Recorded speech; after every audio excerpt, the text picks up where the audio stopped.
to it in the live stream topic at hand.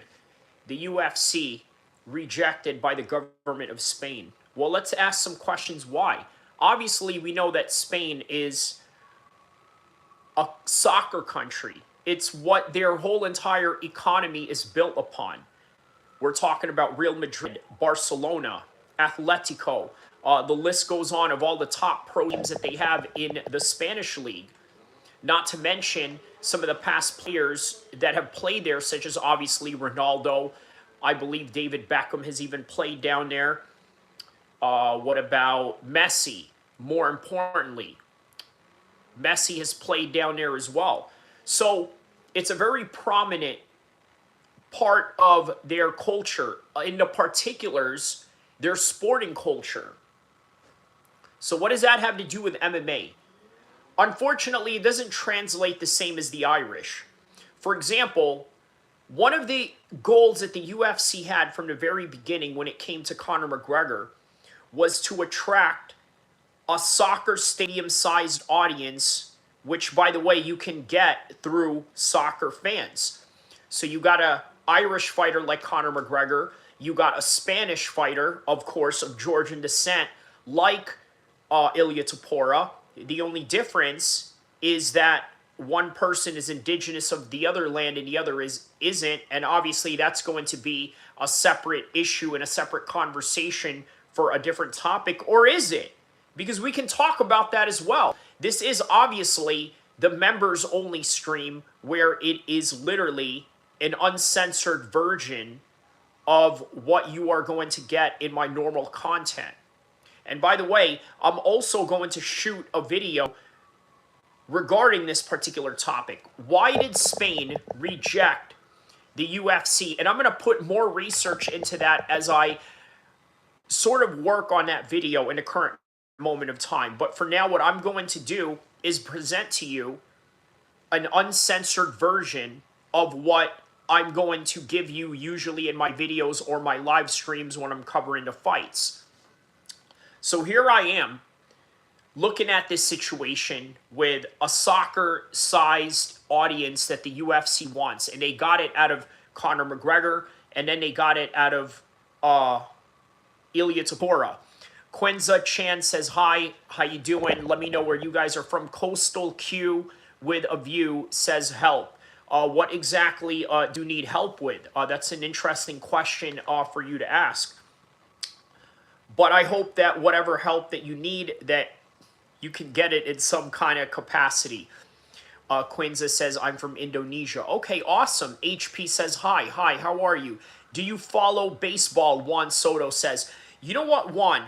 I'm not a big baseball guy, but the fact that the LA Dodgers, and being that I live in California, that I live in Sacramento, I'm sort of a fan in in that aspect, right? I love that they put it on for LA. I'm chilling. How about you?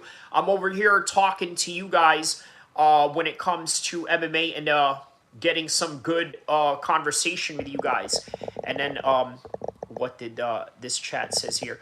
I think my mom is the R word, just yells out duh, sits on the lawn yelling moo like a cow. What do I do? I don't know what I would do in a situation like that, to be quite honest with you. Can you speak Indonesian? No, I cannot. Do you like Juan Soto? That's me. I play for the Yankees. I'm the right fielder. Wow. Okay, that is awesome. That is awesome. Can you look me up, Juan Soto? I can't at the current moment, Juan, but that's awesome that you tapped in with me. And please, if you have that kind of platform, no matter if you're a baseball player or you're a rapper or you're a professional fighter, please don't forget to shout out my channel, get a hit, like, and subscribe, because we are about to talk about some real epic conversations regarding Conor McGregor last 2 days. Okay. Sure. Okay. So we're going to talk about why Conor McGregor is not fighting. Hello, meaning in Indonesia, hello. Okay, that's awesome. Quincy Chan, that's awesome. Don't forget to like and subscribe. And thank you for all those that are subscribing. Also, don't forget to also drop in a super chat if you'd like, right? Whatever questions you'd like or whatever shout outs you would like to do. So let's get to the topic at hand that we got right now, right?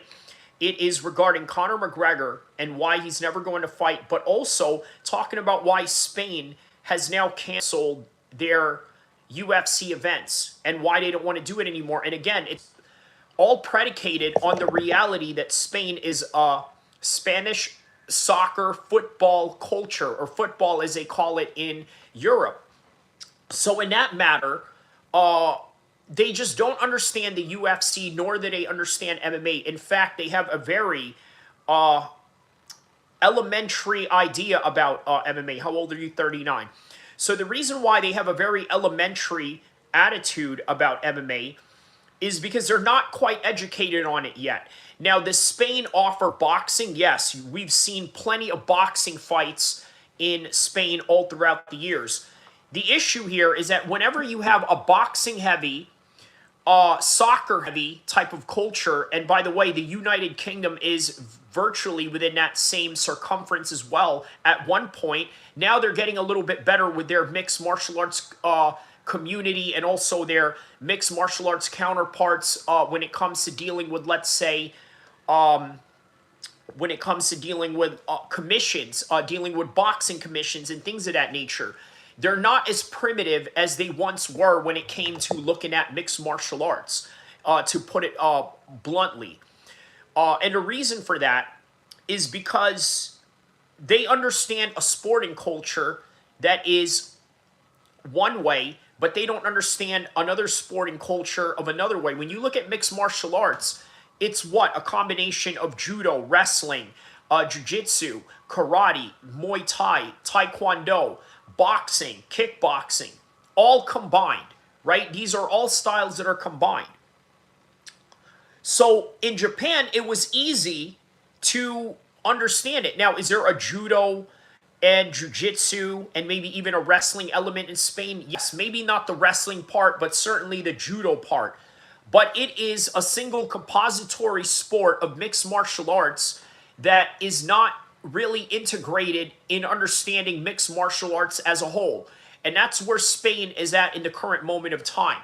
They have a traditional culture, they have a traditional sports culture on top of it, and a lot of that is blinding the learning curve that they could learn from understanding what MMA is, but also understanding the money that they generate. Also, here's another thing that I think is really important to understand. Do you know how much of a big business soccer is to Spain? And I think that has to factor into some reasons as to why, let's say, the Spanish are very hesitant in allowing the UFC to come in. Because if they're going to come in, at what capacity? What sort of draw are they going to make with Ilia Topuria? Is Ilia Topuria even a draw in Spain or anywhere else? The reason why I have to ask that question regarding whether Ilia Topuria is a star or not is because you have to take into consideration, right? How much money could they make with an Ilia Topuria headline in Spain? Really, honestly. Now, I know what you're going to say. As a hardcore fan, Ilia Topuria will do great numbers in Abu Dhabi. Ilia Topuria will do great numbers in America, New York, Las Vegas, all of that. He'll do great numbers in these places. There's not a doubt about that. However, how will Ilia Topuria do if he was to, let's say, headline in Spain? And nobody has really taken that into consideration. Also, in comparison to how much these other soccer events generate in comparison to a UFC event. This is very important to understand because as a hardcore fan, you're snubbing this whole entire concept thinking, the Spanish government, what do they know? Well, guess what? As somebody who is somewhat of an anti-imperialist, somebody who is not big on Spain and their past history, I agree with you. But the reality of it is this. Their government and their sports sector is already tied into soccer. And as a result,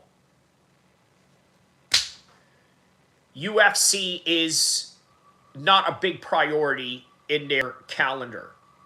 That's just the harsh reality of it. So if you think otherwise, then I urge you to learn about the Spanish sports culture.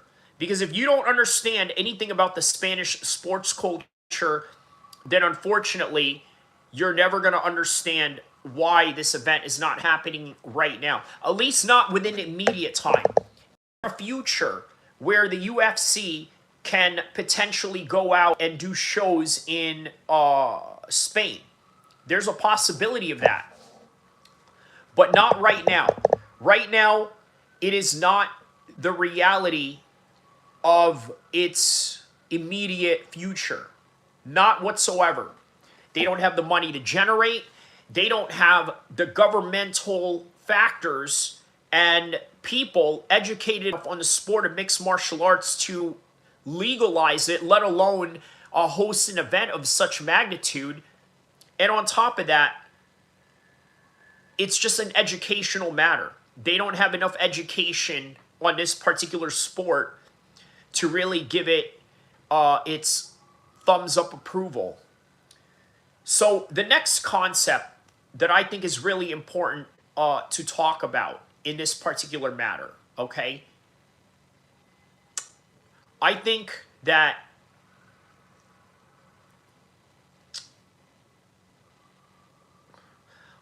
Conor McGregor, he's going to have a lot of issues right now. He's going to have a lot of issues going back to fighting. Every week, what do you see with Conor McGregor every week?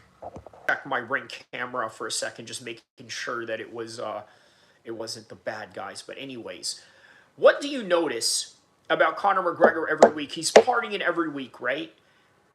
BKFC event, he's partying. There's another boxing event in the UK. He's there. He's partying. He's in Saudi Arabia. He's partying to a certain extent.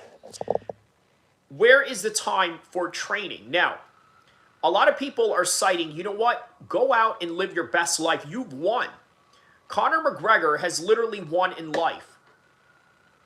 What did Conor McGregor say when he was eating those blueberries, living in his mom's attic with his girlfriend or fiance at the time, or now wife rather, but whatever, his lifetime partner D?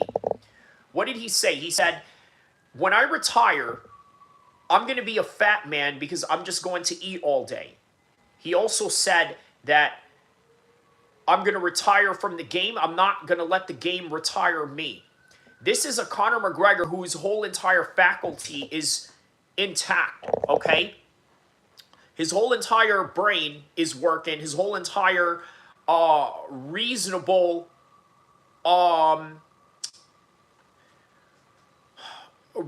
cognitive functions are there, meaning that you can reason with Conor. He's also very objective in how he's viewing the world, and you can reason with him. Nowadays, it's a little harder. You see, Conor McGregor is sort of in this position right now where it is very difficult to tell him what to do. When you have a fighter that is in that particular position, it becomes very difficult for you to advise him on training, on staying with a regimen. Look, can you imagine John Kavanagh telling Conor McGregor, hey, wake up at 5 a.m. in the morning, we're going to start training and get this Rocky-style training montage going. He's going to tell John Kavanagh to go to hell. And you know what? The type of relationship that John Kavanagh has with Conor McGregor would make that a normal occurrence. Yes, telling John Kavanagh to go to hell, it would be a normal occurrence, and I'm going to tell you why. The reason why that's a normal occurrence is because they haven't set any rules or boundaries in terms of what it is that a trainer does. What exactly is it that a trainer does? Well, the trainer is your general. Unfortunately, in the world of Conor McGregor, John Kavanagh is nothing more than a business partner. better yet, a glorified sparring partner to a certain degree. I don't know how much John Kavanagh actually gets in there and rolls with Conor McGregor, if he has the faculties to do so. But nonetheless, that is all that they are. Whereas with other teams, like Israel Adesanya, for example, Eugene Berman is the general, and Israel Adesanya is the soldier. Now, in all fighting forces around the world, do you know who gets the most of the glory? It is the special forces that gets the glory of all the military. Now, are there other functions in the military, such as tank units, mechanical engineers, or aviation mechanics, or maybe even people that work the runway during the flights for fighter jets? These are all important positions. Even a fighter jet, the fighter pilots in the jets are also very important. But in actuality, the ones who gets the glory in war are the special forces guys. They are the guys that we make video games about. Call of Duty with Navy SEALs, SAS, Royal Marines, Marine Corps, U.S. Army Rangers, all of this. They are the guys that get all the glory. The infantry and the special forces guys, basically the grunts on the ground. Well, that is what a fighter is. They are the grunts on the ground. They are the ones that get all the glory from the team, because they are the ones that are putting their bodies on the line. Yes, they run with a team. Yes, they run with a coaching staff. But ultimately, they are a military in the way that they function as a fight team. So, in other words, if you want to have a functioning fighting force, you got to have a general, you got to have a pecking order, you got to have a joint chief of staff, and you got to have a ranking file with enlistees, officers, and everything in between to keep everything in order, to maintain an institution, i.e. your gym, or i.e. the military of whatever country that you represent, right? Well, with Israel Adesanya, he is the special forces soldier, and Eugene is the general. Same thing with Dan Hooker. Dan Hooker is the soldier of the city kickboxing military, and Eugene Berman is the general. You understand what I'm saying? John Kavanagh is not a general, and as a result, that is the detriment of Conor McGregor's career. The fact that he is not a general, he is more like an enabler, a friend. And by the way, this is what I love about MMA. I could tie this into real life scenarios. So that's what John Kavanagh is in a nutshell. John Kavanagh, in a nutshell, is an enabler. Now, why do I call him an enabler? Reason being, the guy is not out there taking charge of Conor McGregor. You know, Israel Adesanya said he's trained in American gyms before. And some of the most prominent pieces that he sort of expressed with training in America was, he said that a lot of these guys talk to their trainers like they are nothing, right? Like, hey, you talk to your trainer like that? Like, basically talking back to him. This is a very foreign idea to Israel Adesanya. So why is it a foreign idea to Israel Adesanya? Well, because in his gym, he is the special forces soldier taking orders from the general, which is Eugene Berman. Klein says, hey, remember me, bro? Yes, how you doing, man? Thank you for tapping in. Don't forget to like and subscribe. What's good with you, bro? Shout out to everyone from around the world that's tapping in, whether that would be Indonesia. Please don't cry again, man, like last time. I don't know what you're talking about, but okay. And don't say anything dumb or anything inappropriate or anything that could, you know, basically be the end of you here. So play nice, play carefully, play respectful, and say things that you would say as you would say to my face, because I know that you wouldn't talk none of that tough stuff to my face in any regard, and you know it, and that's just what it is. And if we were to get into a one-on-one scrap with whatever reason you got in person and in real life, I would destroy you and I would hurt you.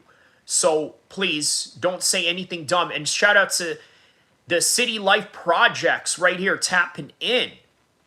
Big channel, bigging me up, man. That's what's up, man. You know what I mean? That's what I'm talking about. City Life Project, the most hardworking guy in the world of mixed martial arts, if not combat sports. The dude literally covers every single combat sports. And by the way, thanks to him, I got into Thai Fight Live because of him. I don't know if it's because of him or maybe something that I ran across in the algorithm, but I know that I've tapped into his channel while he was covering some Muay Thai fights across like Asia, whether it's in Thailand or Japan or wherever they hold a lot of these fights. I know Ryzen also does a lot of kickboxing fights, obviously 1FC, but yeah. Oh, damn, you would destroy me, Klein. Yeah, bro, I don't know who you are or what your intention is. I'm shaking in my boots right now. I'm not really going to entertain something that's not in front of my face. I mean, you got to understand, man. Hey, listen, you don't got a profile pic. I don't even know what you're talking about with crying like last time. I don't even know if, yeah, I don't really care either way. But please, don't agitate me in any kind of way, Klein. Don't cry, man. See, that's the thing. This is the problem with guys like you, right? Is that you somehow think, just ban me like you did before. Okay, better for both of us. Not really. I mean, you're engaging right now, so that's great for me. But the minute you engage in a very negative matter or this and that, then I'm going to do that. Oh, that's the thing. But here's what you got to understand too, though, Klein.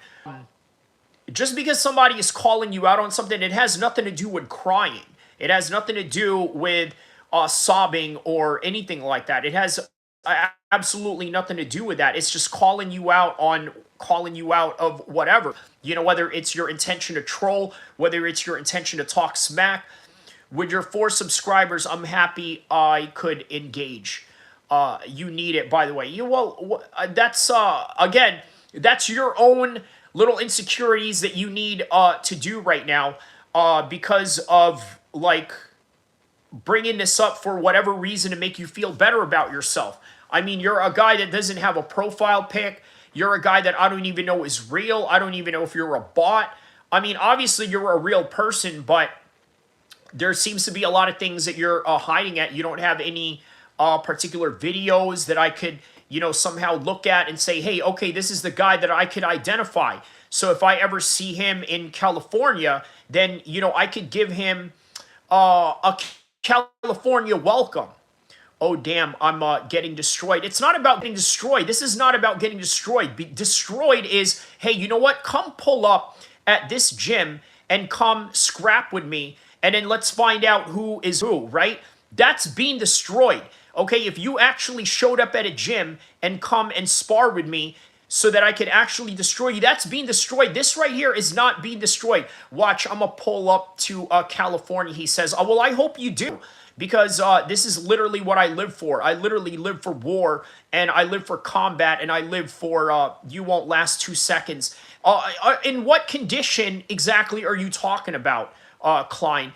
Because once again, you say another wrong thing again, I'm banning you once again. So, let me know if you have any particular reason of why you think you could possibly beat me in any degree, in any capacity whatsoever. I mean, I'd like to find out. I'd like to know. If you want to pull up, man.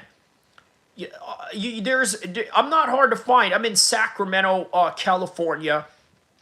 West Side, Sacramento, California, to be exact. And if you want, war, we could go to war, Mr. Klein. You got to say your name twice. No, please don't ban me, mother effer, or whatever it is. I'm too scared. All right, so That's the last time I'm going to like give up the location. What location are you talking about? I just told you come to Sacramento. Sacramento is not a very hard place to find on the map. In fact, it is the capital of Sacramento. So, Buddy. So, Buddy is the last thing that you're going to hear Klein talk about. But on any regard, so as I was saying, let's get back to MMA for the betterment of mankind and for the betterment of understanding the life stories behind these athletes and exactly what I do best, analyzing the psychological parts of this game, because guess what? I can understand the psychology of these fighters based on just understanding people and understanding the temperament of fighters before going into a fight, before going into a big event, the magnitude of certain things that many people behind the scenes go through. So these are the things that we're going to talk about. With Conor McGregor, for example, the one thing that you can rest assured is that Conor McGregor obviously just won in life, right? So it's very difficult for him to get back in there motivated to fight somebody like Dan Hooker. Now, is Dan Hooker going to fight Conor McGregor to a certain extent? Of course he's going to take that fight. Because Dan Hooker, yes, he lives a very good life, right? But not in a way that obviously Conor McGregor lives. You look at the way that he lives every week, it's just constant beer after beer, drink after drink, recreational drug after recreational drug. Now, look, I know that this is cliche to say. A lot of people say this. A lot of MMA YouTubers say the same thing over and over again. Conor McGregor is done. He's on drugs or this and that. But you also got to understand, we have never really seen what Conor McGregor is like fighting in that particular matter, but with a certain type of competition. You see what I'm saying? There's a certain type of competition that we have yet to see from Conor McGregor, and we got to wonder, right? Can he compete in the lower levels? Because look, you got to take into consideration Dustin Poirier is a little bit too good for Conor McGregor. A little bit too good. Oliveira, the same thing. Islam Makhachev, not even a chance. Arman Tsarukyan, the same thing. Conor's not on that level right now. What about Dan Hooker? Is he on that level? Well, that is what we need to find out. But will we see it? And that's the problem, and that's sort of the issue that we are trying to understand. We're trying to understand if Conor McGregor can compete in that level. Look, we have to come to the realization of his limits. One of the limits that Conor McGregor has is that he can no longer fight in the championship levels at 155. He can no longer fight in the championship levels at 145. By the way, a title that he won convincingly, but never actually defended. So in that regard, he never really convinced anybody with his 145 win other than what many perceived to be as a lucky shot. So, now, we're all demanding a fight out of him, but he's not doing it. Conor McGregor is sort of in the same realm as Jon Jones right now. Like, imagine this, right? Within this span of a couple of years, all these guys, the likes of Jon Jones and Conor McGregor, they're all going to be gone from the scene. I want you to imagine a world of MMA where Jon Jones and Conor McGregor are no longer around. Okay, that's coming in the near future, and that's coming pretty soon. Pretty soon, that's a reality. But what if Conor wants to stay around? Well, he has to adjust his competition. But again, I stand by the reality that I don't think he's coming back because life is too good for him. right for him. And then on top of that, life is too good as going out being the best heavyweight of all time, if not the best fighter of all time. You got to understand this, right? John Jones and Conor McGregor have nothing to prove. Just like I have nothing to prove, like the miserable fool that he is, right? So I'm going to do what I'm going to do regardless. I'm going to say what I'm going to say regardless, and I'm not going to let anybody stop me in my tracks with whatever it is that I want to say or do. John Jones decides to not fight Tom Aspinall. Now, as a fan, no problem, Klein. Not a problem at all. Yeah, man, it's all good, brother. You know what I'm saying? And I hope that that you could come in here and I could, make that mood a whole lot better, because you know what? This is what I do it for, man. I do it for people that are in a bad mood, or if you're at work during that day and you're listening to me, getting through the day, then that's great. This is what I want to do it for. This is why I want to do this long form content, in order to sort of give a better joy with people out there.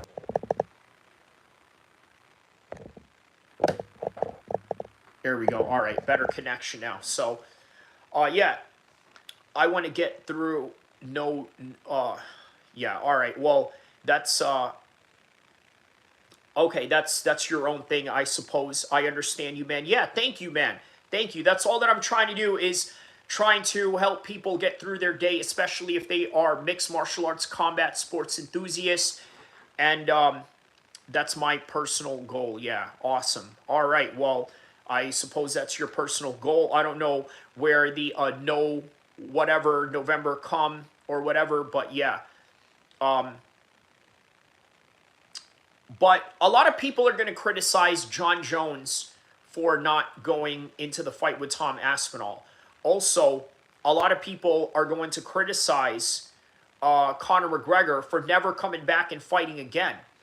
But the moral of the story that I'm trying to convey is that only those men can be secure enough with themselves to know that, you know what, I got nothing to prove to you. Because by the end of the day, you're always going to have to prove something to someone every second. I got to prove something to this guy. I got to prove something to that guy. I got to do this. I got to do that. Right? I have to prove that I will never back down from a fight. Or I'm going to prove that I'm going to go back and fight. Right? Conor McGregor doesn't have to do any of those things. John Jones doesn't have to do any of those things. Right now, the one thing that I noticed with John Jones and Conor McGregor is that they are both, how do I say this, sort of in a trajectory where they have nothing left but their own personal goals. In other words, both of these guys have reached the mountaintop in whatever divisions they were at, or divisions, right? I mean, these two guys have both won world championships in 2 weight classes. I'm talking about Conor McGregor and John Jones, right? So they've already reached the pinnacle. Right now, what they have left is just nothing more than a personal goal. It's Conor McGregor's personal goal right now to fight in BKFC, being that he is a partial owner. It is John Jones' personal goal right now to just defeat Stipe Miocic and then just go off into the sunset with that. It is the goal of Conor McGregor to buy a new yacht. Right? You know what I mean? That's where he's at right now. His goal right now is not to become the #1 featherweight in the world. His goal right now is not to become the #1 55er in the world. His goal right now is specifically to be the best Conor McGregor he can be. And necessarily, that doesn't have to mean being the best in the world. John Jones, I'm going to say the same thing about him. His personal goal right now is to be the best in the world. And, well, he's already been the best in the world, but his goal is to be the best of all time, and that takes Stipe Miocic as a dance partner in order for him to accomplish that goal. So that's what we got going on with that particular matter at hand. So let's recap to all the subjects that we talked about in this live stream. We talked about why the Spanish government doesn't want to host UFC as a sporting event. And we've talked about historical reasons. We talked about the sporting culture of Spain. We've talked about Conor McGregor, will he ever come back? We've talked about John Jones, will he ever come back? And the trajectory behind that. And I got to spank some trolls at the same time. So that's quite a great episode, I would say, for a members-only stream. I hope you guys like and subscribe.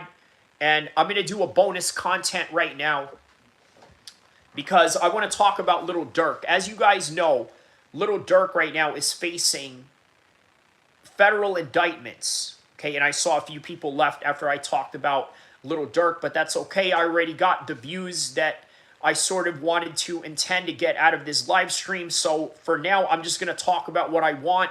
But I have talked about this in a members-only stream, which is what you're watching right now. By the way, all of this is a members-only stream, and at some point, this is going to be put into a members-only category. So, Little Dirk, a lot of people are questioning whether this guy is really gangster or not, right? Why are they doing that? Because his dad brought him up in a rich neighborhood. By the way, his dad was a real known gangster. So obviously his dad, Little Dirk's dad, had a little bit of money. So he brought him out into the suburbs. But now Little Dirk is a famous rapper, but goes back to the hood and supplies the homies. It does not make him less of a gangster, right? Like, a lot of people say that to be a gangster, you have to authentically be, I don't know, from the section or this and that. My boy, I'm telling you, it's not necessarily the truth, and that's not necessarily what it is. But I tell you what, that is for a subject for a different time and a different place.